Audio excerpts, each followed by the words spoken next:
En muchas partes de la Biblia, la vestimenta se usa como una forma de reflejar una realidad espiritual, de reflejar la forma en que espiritualmente estamos construidos.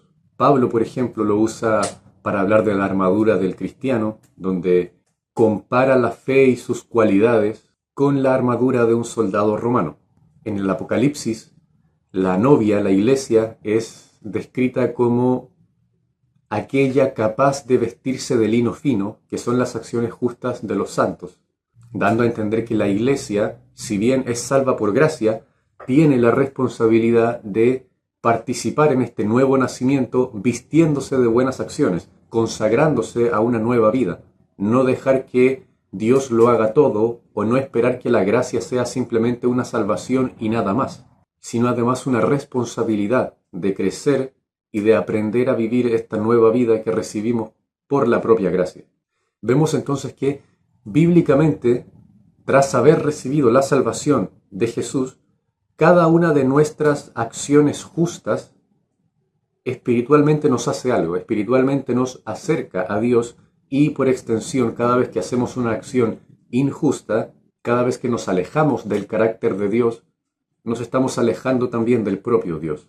Ahora bien, esto nosotros no lo vemos físicamente. Evidentemente no vemos qué tan bien vestidos estamos espiritualmente, vemos solamente nuestra vestidura física. Pero ¿para qué se usan este tipo de comparaciones? Precisamente para ayudarnos a ver esto. Porque como lo espiritual es algo que normalmente no se ve, tener esta idea, estas comparaciones en la cabeza nos ayudan a tomarnos más en serio nuestro propio viaje espiritual. En este sentido, este tema de las vestiduras espirituales son una forma en la que Dios nos dice: lo que haces te va a definir, lo que haces se queda contigo, para bien y para mal. El bien que siembras vas a cosechar y el mal que siembras lo vas a cosechar también. Ahora, Pablo habla del cinturón de la verdad. Un cinturón, estamos hablando de una armadura del cristiano y se menciona un cinturón. Bueno, un cinturón no es un arma. Un cinturón no defiende y tampoco ataca. Pero ¿qué hace el cinturón? El cinturón sujeta. Esa es su función, es sujetar. Es en ese sentido un soporte alrededor de nosotros. ¿Y por qué ese cinturón es la verdad? Porque la verdad es la que nos soporta, la que está alrededor nuestro, la que sostiene todo lo demás. Y recordar que bíblicamente el propio Jesús dice: santifícalos en tu verdad, tu palabra es verdad. Y recordar, según Pablo, la palabra de Dios, es decir, la Biblia, es la espada. Pero luego vamos a ir con eso. Porque aquí Pablo está hablando de la verdad como cinturón, es decir, lo auténtico, que nosotros tengamos en nuestro espíritu el deseo y el impulso y la decisión de ser por fuera lo mismo que somos por dentro, de ser auténticos en nuestra vida espiritual, de no fingir, de no ser tibios, sino de ser realmente consagrados a la fe y a la obediencia. Porque Pablo, cuando describe el cinturón, no dice: este es el cinturón de tu verdad personal, dice: este es el cinturón de la verdad. Porque no se trata de ser auténtico con uno mismo, se trata de ser auténtico según la palabra de Dios, de buscar asemejarse a la voluntad de Dios. Porque alguien podría malinterpretar esto y decir: bueno, si este es el cinturón de la verdad, que requiere honestidad, que requiere transparencia, entonces yo soy como soy simplemente, con todos mis defectos, soy mentiroso, y si soy violento, sigo siendo violento porque estoy siendo honesto conmigo mismo. No se trata de eso, es el cinturón de la verdad. Es decir, requiere una consagración a lo que Dios espera de cada uno de nosotros, no a lo que nosotros somos ahora, sino a lo que Dios quiere que cada uno de nosotros sea. Y para eso tenemos que dejarnos moldear por la palabra de Dios. Por eso es el propio Pablo el que dice: ya no vivo yo, mas vive Cristo en mí. Ese es el propósito último, escalar a la altura de lo que Dios espera de cada uno de nosotros. Que andemos así como anduvo Jesús. Y eso es imposible que lo logremos. Vivir una vida a semejanza de Jesús, eso es imposible que lo logremos si no estamos dando nuestro mejor esfuerzo. Y aún dando nuestro mejor esfuerzo, si lo hacemos con nuestra fuerza, evidentemente vamos a fracasar. Tenemos por meta llevar una vida, construir una vida a la semejanza de Jesús, y eso solamente lo vamos a lograr si dependemos de Jesús y al mismo tiempo damos el 100% de nuestro esfuerzo. porque si damos el 90, el 80, el 50, nunca vamos a saber realmente qué tan cerca estamos de Dios. Luego se habla de la coraza de la justicia. Hay una frase que es el que nada hace, nada teme, o el que no la debe, no la teme, que trata de esta idea de que quien tiene la conciencia limpia no tiene que preocuparse de un posible mal acontecimiento o de una posible venganza de alguien, porque no se ha hecho nada malo. Aquel que sabe que está haciendo las cosas bien, aquel que sabe que por la gracia de Jesús está viviendo una vida según la voluntad de Dios, no tiene que temerle al daño ajeno, porque todo va a estar dentro de la propia voluntad de Dios. Por eso es una coraza la justicia. El que vive con justicia es como si se pusiera siempre una coraza, porque los dolores que le vengan en la vida van a ser dolores necesarios de crecimiento, pero no van a ser de castigo. Cuando uno hace mal, cuando uno se aparta de la justicia, Dios, que permanece en la justicia, nos corrige y en muchos casos nos castiga con dolor.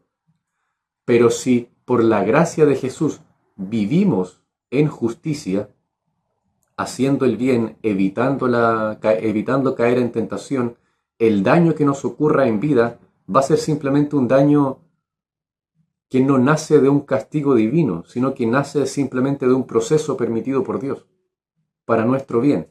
Y para eso es muy importante que antes de hacer algo, pensemos realmente si podríamos justificar esto que estamos haciendo ante Dios, porque recordar que en algún punto vamos a tener que hacer eso, justificar cada una de nuestras acciones. Y en muchos casos no va a pasar nada, porque en muchos casos lo que tenemos que hacer o lo que estamos pensando hacer realmente sí es necesario que lo hagamos. Pero en otros casos, como está escrito, el Espíritu da testimonio a nuestro espíritu, nos vamos a dar cuenta de que esto que estamos pensando hacer realmente no conviene. Y es importante que sepamos oír esa voz también. Luego el calzado del Evangelio.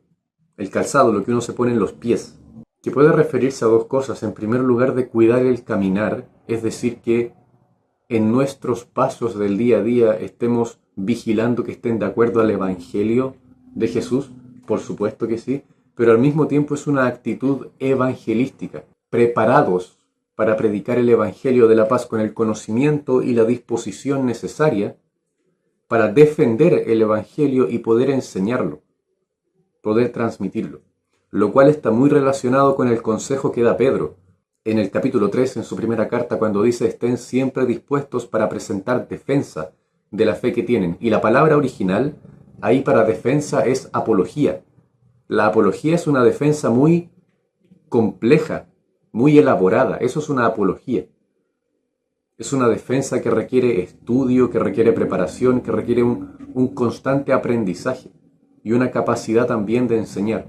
Es decir, prepararse constantemente, estar en constante estudio, en constante oración, no solamente para temas de vida diaria, como salud, trabajo, que son muy importantes, sino también estudiar y orar con el espíritu o con la intención de crecer en conocimiento para poder enseñar. El escudo de la fe. En nuestro organismo podemos tener las mejores defensas, podemos tener mucha salud, pero en algún momento un virus nos va a contagiar algo. Y en ese caso, si tenemos las defensas fuertes, nuestro organismo va a poder contrarrestar, y si no tenemos las defensas fuertes, bueno, vamos a sufrir mucho. En lo espiritual es igual. Podemos tener una muy buena formación, una muy buena coraza, una muy buena armadura general, pero en algún momento sí o sí algo nos va a ocurrir, algo malo, algo doloroso, algo que nos va a hacer dudar, en muchos casos incluso, de nuestra propia fe, de nuestra propia creencia en Dios. Y dependiendo de cómo esté precisamente nuestra fe, va a ser nuestra respuesta. Si nuestra fe es fuerte, en medio de esa dificultad nos vamos a enfocar en Jesús y vamos a poder caminar en medio de esa tormenta. Si nuestra fe no está fuerte, así como Pedro, nos vamos a ahogar. Se trata entonces de entender que Dios es soberano, que este es uno de los temas principales del libro de Job. La soberanía de Dios, de que Dios está en control incluso en los peores momentos, porque muchas veces cuando nos va mal es fácil empezar enseguida a buscar culpables. y a creer que nosotros estamos haciendo algo mal, y muchas veces sí, por supuesto, muchas veces nosotros somos los causantes de nuestro propio dolor, pero en muchos otros casos es simplemente un propio proceso de vida que no entendemos porque no tenemos por qué entenderlo. De hecho, a Job Dios nunca le da explicaciones a Job de que, oye, toda esta desgracia te pasó por este desafío espiritual entre Dios y Satanás. Eso nunca se le explica a Job. Muchas veces a nosotros tampoco, muchas veces no tenemos por qué entender la razón de tanto dolor en nuestra vida. Se trata simplemente de permanecer confiando en que Dios está en control. Porque si confiamos en que Dios está en control y sabemos al mismo tiempo que Dios es bueno, nuestra fe se va a fortalecer. Porque si sabemos que Dios es bueno y estamos pasando por algo malo, y al mismo tiempo sabemos que Dios está en control, que Dios bueno está en control, entonces a pesar de que estamos sufriendo no tenemos nada que temer. El yelmo de la salvación, el casco, es decir, lo que guarda nuestra cabeza, lo que guarda nuestra mente a nivel espiritual. ¿Qué tiene que ser lo que guarda, lo que protege nuestra mente? La salvación, la mirada puesta en las cosas de arriba. Como cuando en Hebreos se dice que Jesús soportó todo esto por el gozo venidero, por la salvación de la humanidad, por la restauración de esa relación que se había perdido en el jardín del Edén. Así pasa con nosotros, que por mucho dolor que podamos pasar en esta vida, o por muchas decepciones que podamos tener, o por muchas incertidumbres, saber que tenemos algo más allá, que este no es el fin.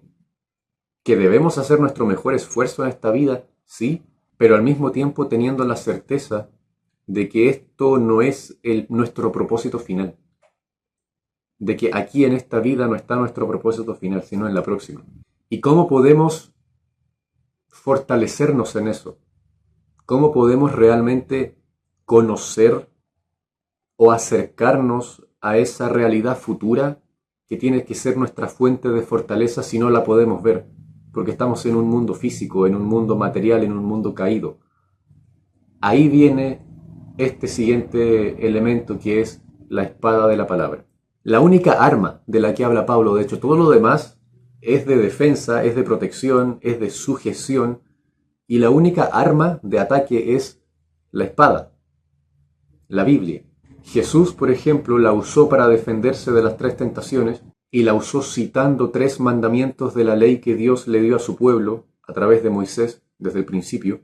Y si nosotros estamos llamados a vivir así como Jesús vivió, a imitar sus pasos, a andar como Él anduvo, y al mismo tiempo Jesús se fortaleció pensando y estuvo dispuesto a pasar por el peor dolor imaginable, pensando en el gozo venidero que está escrito en la Biblia, nosotros no somos mejores que eso. Enfoquémonos entonces también en el estudio de la Biblia, sabiendo que no es algo en vano, que si lo tomamos con el espíritu correcto, nos va a hacer todo el bien que nos puede hacer.